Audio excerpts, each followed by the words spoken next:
Good afternoon, everyone. Thanks for coming to this session. This has absolutely been the most exciting part of my job, so very grateful for this opportunity to be talking with all of y'all.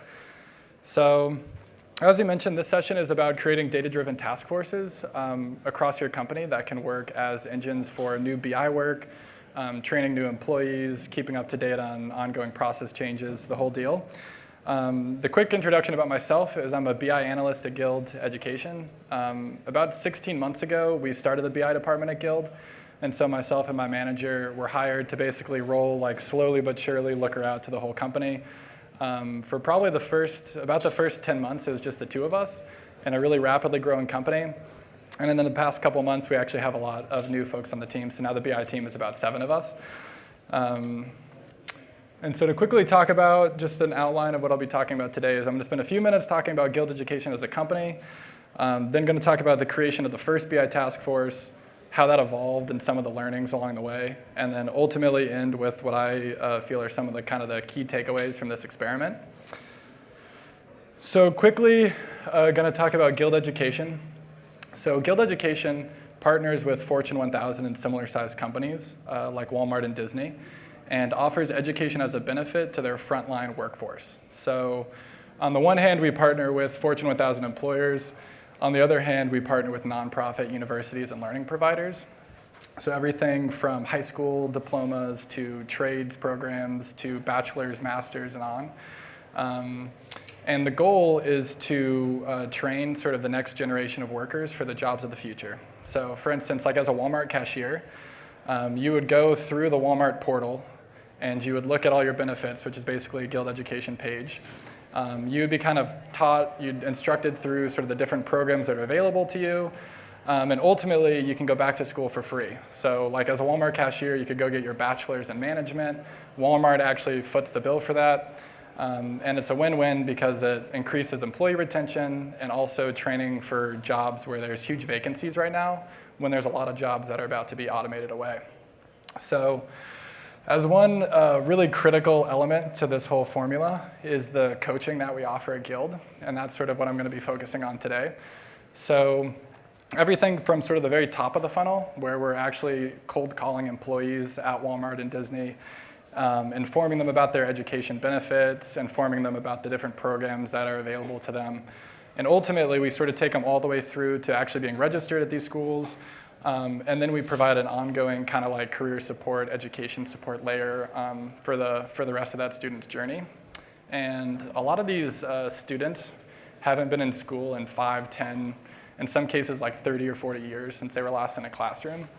And so our coaches play a pretty imperative role here, helping folks like really understand their benefits, like they're struggling with math, so suddenly the coach is like kind of working them through how you might study for that, some time management skills. And so this is specifically what I'll be focusing on today, is sort of this like very, like the very end of the funnel where we're working with students who are actually in school. And so all of these coaches, they're Guild Education employees. There's probably like 4 main teams of coaches that are basically talking with students all day. And a lot of these folks came from an education background, so we used to be teachers, used to be counselors, and for one reason or another wanted to move into a tech environment. And so a lot of these folks are sort of doing what they used to do at their last role, but they're now suddenly housed in this tech environment as we're trying to sort of figure out the problems going forward. And this has been what the student growth has looked like in the past 24 months at Guild. And so you can see like there was a time where we're kind of growing sort of slowly, or I mean, we're still growing pretty quickly, honestly. And then at this point, this was actually when we signed Walmart. So at that point, things skyrocketed. And so at the very beginning of Guild, we used to know every student by name. So we knew this student, like every coach knew all 25 of their students. They knew what they had been doing before they were in school. They're working through all their family difficulties, sort of really anything that came up. And for instance, our very first graduate graduated, he was a Chipotle employee. He graduated with a master's degree in management, and we actually flash mobbed him at his Chipotle location, like the entire company did. And you can actually see this video on YouTube, it's really cool. But we quickly realized the flash mob approach was not a sustainable model for this rapidly growing student body. And very quickly, caseloads of 20 turned into caseloads of 40, turned into caseloads of 80, turns into caseloads of 100, and just on, because we definitely can't scale the coaches at our company to the same degree as we're scaling our students. And the goal here as a company is to put 1 million students through school. So we're trying to solve this at like a really, really massive scale. And so when I first got to Guild, basically every process was entirely broken. We didn't know, a coach didn't know necessarily which students were theirs. There's maybe like 80 students, and they're logging in individually to each student onto their like academic portal to see like what grades they recently had, so you can kind of instruct them through those things. And so one of the first things I was tasked with doing was building what we ended up calling a roster. And so this was an operational tool that lived in Looker, where a coach could log in, see all of the different students on their caseload, and just some sort of relevant panels. So for instance, there's a panel up here for sort of high-risk students, and those are maybe recently failed an exam or dropped a course. And a coach would be able to click on that, sort of the 6. They open up the drill down. The drill down would list like what their risk factors were. It would list their cell phone number, their email. The coach would then be able to contact the student right from this drill down, and then sort of log the results of that into Salesforce. And when I first rolled out a roster, I am not kidding, it was like a standing ovation from the group of coaches, and they literally were just happy to know like who their students were and when they should reach out to them. And so that was obviously very fun for me. And so this was sort of what it looked like at the very beginning, is I'm basically working with, at the very beginning it was just one team of coaches. It was the team of people working to get these employees through their GEDs. And so I'm working with one group of coaches. They're super happy about the dashboard. I, at the time, was having nightmares that these rosters were going to be missing a student, and that there was a student who wasn't going to graduate. It was going to be all my fault. And so I'm like super engaged here. Like if someone had like an inkling that something was missing or not right, like I wanted to be the very first person they told about it. And so I'm very engaged here. The other kind of crazy thing that's been happening at Guild, besides our student growth, is just the growth of the company. So if you can't see this green line is just the number of Guild employees. And so you'll see basically every 6 to 12 months, the company has doubled in size. And corresponding with that, the number of Looker users has grown roughly proportional to the number of employees. And this is a very active population of Looker users. So pretty much during this entire journey, these users were logging into Looker. Like 50 to 70% of our users will log in every week. And that's been the way it's been this whole time. So we like really strategically rolled this out to departments as they needed it. And so very quickly, I'm starting to get overwhelmed. Like we rolled it out to the first group of coaches, just rolled it out to the second group of coaches. Suddenly I'm getting so many questions. I'm realizing there's a lot of bugs that aren't bugs. It's just sort of user errors, lack of training. And before long, I'm absolutely overwhelmed. I was probably spending like 2 to 3 hours a day answering questions, tracking down bugs, running trainings. And at this point, we're only like 2 out of 4 of the coaching teams just on the very far end of the funnel. There were all the different coaching teams at the earlier stages of the funnel, plus like marketing, product, engineering. Like we were trying to roll Looker out to everyone. And so I just knew I couldn't be spending 2 hours a day like at this stage on that journey. And so that's essentially how the first kind of task force came about. So it's very much conceived as a win-win. So my win, of course, is that there'd be a team of people, and we would meet every other week.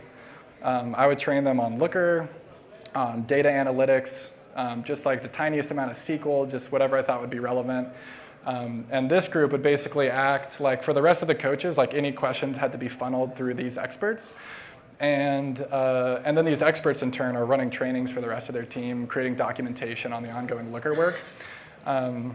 And so that's where I was benefiting from this relationship. And then the idea, like sort of the win-win, is that the coaches, again, they predominantly were from education backgrounds and kind of slowly on a journey to work in a tech company.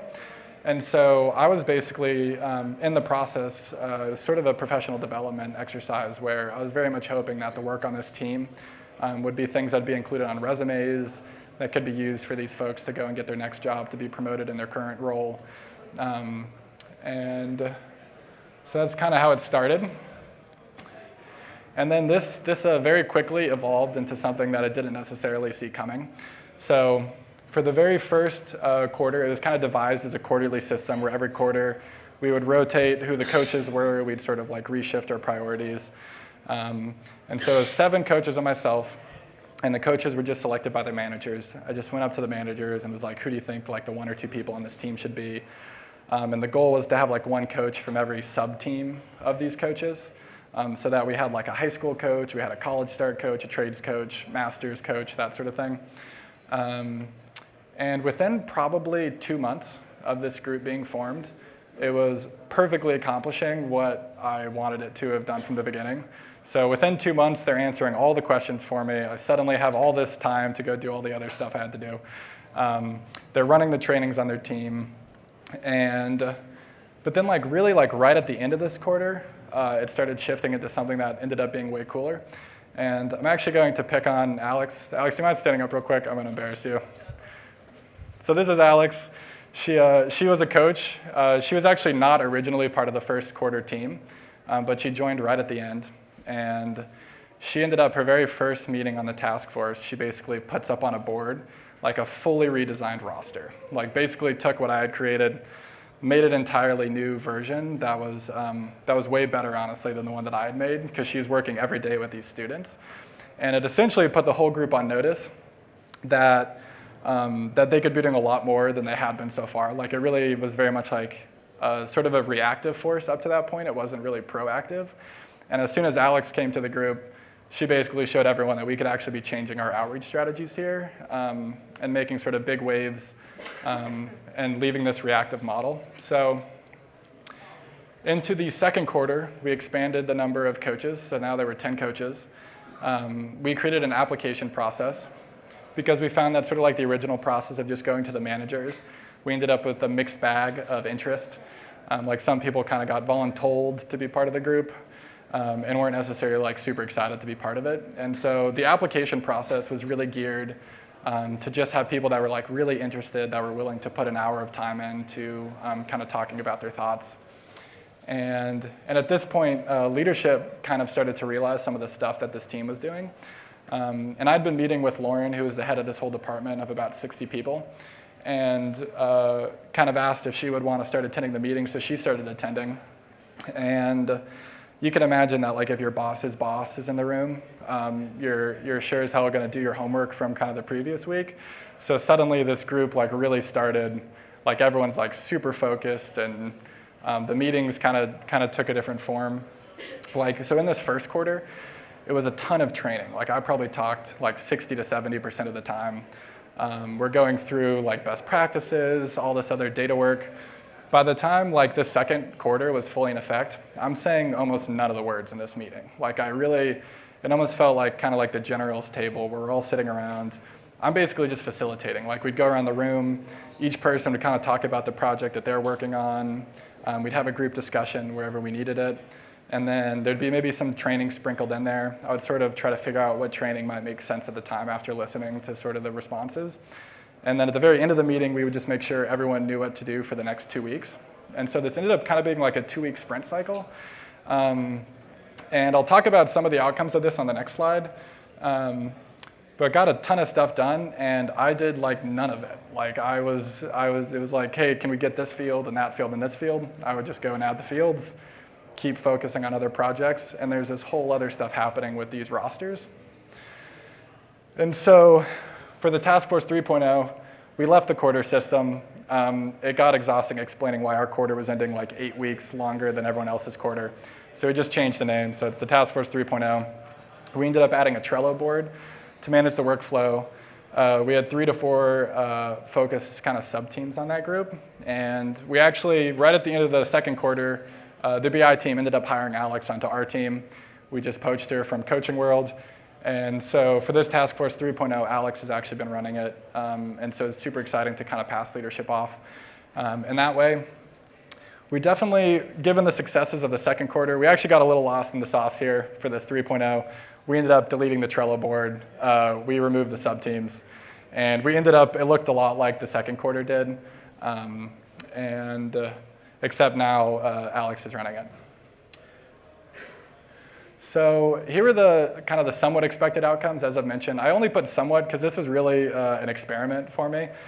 So these were like the outcomes I was hoping for, but wasn't quite sure would necessarily happen.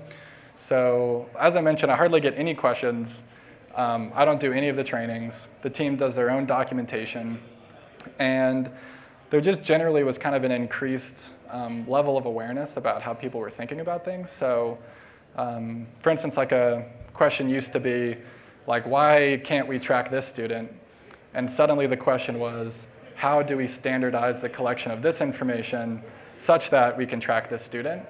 And so kind of that workflow between kind of the coaches and the BI team ended up being way smoother, and we didn't have to quite fully play like detective role to try to figure out what the end user like really was looking for. And so this was all amazing. But then really the most fun stuff were some of the unexpected outcomes that I just would have had no idea about. So the main one was this team ended up doing a complete redesign of all 4 student rosters, again, with almost no help from BI. This flow essentially looked like all of the BI dashboards are LookML dashboards. And then the user-created dashboards are all just the user-created dashboards, of course. And so what this team would do is they would take a LookML dashboard, they would copy it to be a user-created dashboard living in a user space. They would make whatever changes they had to there kind of in their prototyping space. They basically just let me know. I scoop that up, put it back into a LookML dashboard, and push it live into production. And so we basically iterated through all 4 rosters in this way. And again, they dramatically changed the coaching strategy. So like based on like kind of what I had put into it and like what I could tell by working with the managers and a few of them, they did a complete overhaul, made it way better. Looking through like the system activity reports, the usage of these rosters like tripled or quadrupled. More and more teams were getting excited about it, felt like they were able to reach the students they wanted. And I just think it's really like, I love that my rosters were worse than what they built. Because I'm the BI guy, I know all the data stuff, whatever, but they're like actually the ones talking to these coaches. And so by them being empowered and building these tools and then training their other fellow coaches about how they work, it ended up being way more effective. The other kind of really critical thing that happened that I was not expecting was just the notion of buy-in. So pretend like the research team really wanted a certain field to be collected. Typically, we'd go over to the coaches and we'd say, hey, you all need to just start recording this information. And of course, as a coach, like that's not what you're trying to do. Like you're trying to contact students. You don't necessarily know why you have this process suddenly put on you. And suddenly, I would talk to the research team. They want to standardize the collection of this. I go to the coaches on these task forces and say, here's the goal. Like we all want to reach these students in this way. And so how do we kind of put our heads together and make this happen? And then every single coaching team has like that one data ambassador who can basically explain to everyone else why we're doing this, get everyone excited about it. And so it really has changed kind of like that top-down just pushing process changes and made it much more of like an organic process where we really all feel like aligned and are part of the same team. And so that was really cool and not expected at all. I ended up creating another task force. So now there's 2 task forces. I have plans for more. But this task force is actually at the very front end of the funnel. So basically, based on the success from this group, ended up creating another team of people who are the coaches who are actually reaching out to students and cold calling them to inform them about their benefits. And so now there's just 2 teams of people where suddenly I'm facing some kind of a business problem. And I can go to a group of 10 folks who are right there. I can find out as much information as I can. I can delegate some information to them. And so the other task force has been exciting. Now, that one is probably like 4 or 5 months in the works. And is really starting to pick up steam as we speak. And my favorite of all the outcomes, or the unexpected outcomes, is I kind of mentioned at the beginning that one of the goals of this was to give coaches sort of professional development in the world of data. And 5 out of 13 of the coaches from Q1 and Q2 now have more data-intensive jobs. So we recruited Alex onto our team. So she's a BI analyst. There's 3 data operations folks and 1 product person, and 3 of them are here today, all kind of in this front row. And so that was super exciting to me. And those were just the folks who have like definitely more data-intensive jobs. There's probably another 5 out of the 13 who either received promotions or changed roles and used kind of the work on the task force on their resume. And it's a really powerful tool because if Looker is everywhere in your company, to be like a Looker expert increases your mobility in your company hugely. So suddenly like the partnership team is wanting like a junior partnership associate or something like that. And suddenly they're talking to someone who can pull every report they're looking for, who really understands the data. Like suddenly that person gets hired over the person that doesn't have any experience in Looker. And so I think knowing about this is just a really helpful way to kind of mobilize and advance your own career. And so the key, kind of the key learnings I had after all of this was training is the most important piece, like by far, not even really a second piece. Everybody has these kind of invisible barriers in their mind to various degrees about what data means. Sort of the very first one is like, data's scary, I don't like it, I'm not good at it, it's not for me. And basically you just train and train and train, and you're patient, and then you train more. And then suddenly they realize, oh, data's not so scary, like I can actually understand these reports. And then there'll be another barrier where it's like, I understand data, but like I'm not someone who builds reports. Other people build reports, and then you just train again, and you keep working with them.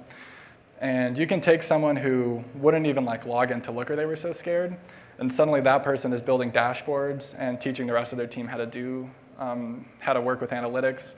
And it really was like, it really took months. So from the task force starting to the task force like really being engaged to the level that they were, it really was like a 3 to 4 month process of bi-weekly meetings.